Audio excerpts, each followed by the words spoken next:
ஓட்டு இருக்குங்க. 4 ஓட்டுமே இல்லைன்னு சொல்லிட்டாங்க. இங்க இருந்து அந்த அம்மாவுக்கு ஃபோன் பண்ணா இங்க மகேஸ்வரின்றவங்கள்ட்ட கேளுங்க. இங்கே கேட்டா அங்கே ஆள் இல்லை. அப்புறம் இங்க இருந்து தாலுகா ஆபீஸ்ல போய் கேட்க சொன்னாங்க. ஆறு ஒரு 3.5 மணி நேரம் போட்டு பார்த்தாரு, வரவே இல்லை எங்களுக்கு. தாலுகா ஆபீஸ்ல போய் கேட்டா 295 பாகம்னு சொன்னாங்க. இங்க வந்து கேட்டா வரவே இல்லை. இப்ப கடைசியில பெர்மனன்ட் ஷிஃப்ட்ங்கிறாங்க. என் மகன்லாம் இங்கே தான் படிச்சான் காந்திகிராமம். படிச்சுட்டு அது திரும்ப எம்கே லோக்கல்ல தான் இருந்தான். எப்படி பெர்மனன்ட் ஷிஃப்ட்னு யார் போட்டாங்கன்னு தெரியல எங்களுக்கு. இப்ப நாங்க புதுசா இங்க என்ன போடுறதுன்னே தெரியாம உட்காந்துருக்கோம். யாரு இந்த லிஸ்ட் கொடுத்தாங்க? 6ஆம் தேதி வரையில இருக்கிறப்ப எதுக்கு ஷிஃப்ட்னு மாத்துறாங்க? Permanent shift. நாங்க ஃபார்மை தேடி தேடி அலைஞ்சுக்கிட்டு இருக்கோம். எப்படி கொடுக்கறது நாங்க?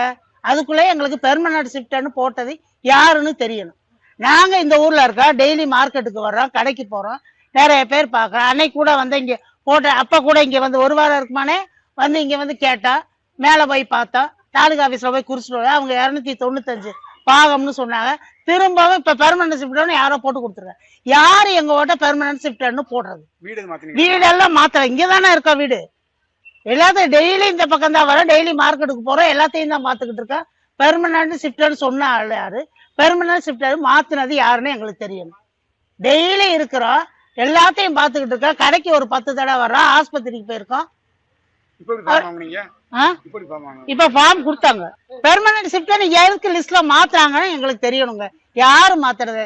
நாங்க எங்க வீட்லயே 40 இந்த ஊர்ல 40 அதே ஏரியாவில 40 வருஷம் இருக்கோம். இப்ப வீடு வாங்கி 20-25 வருஷமா இருக்கோம். அப்புறம் எப்படி நாங்க பெர்மனன்ட் ஷிஃப்டட் ஆவோம்? தேதி முடியவங்களையே லிஸ்ட்ல பெர்மனன்ட் ஷிஃப்ட்னு மாத்துறது யாரு? அந்த விளக்கம் எங்களுக்கு வேணுங்க. யாரும் வரல. எங்க வீட்டுக்காரர் 2 நாள் லீவ் போட்டு உட்காந்தே இருந்தாரு வீட்லயே. யாரும் வரல.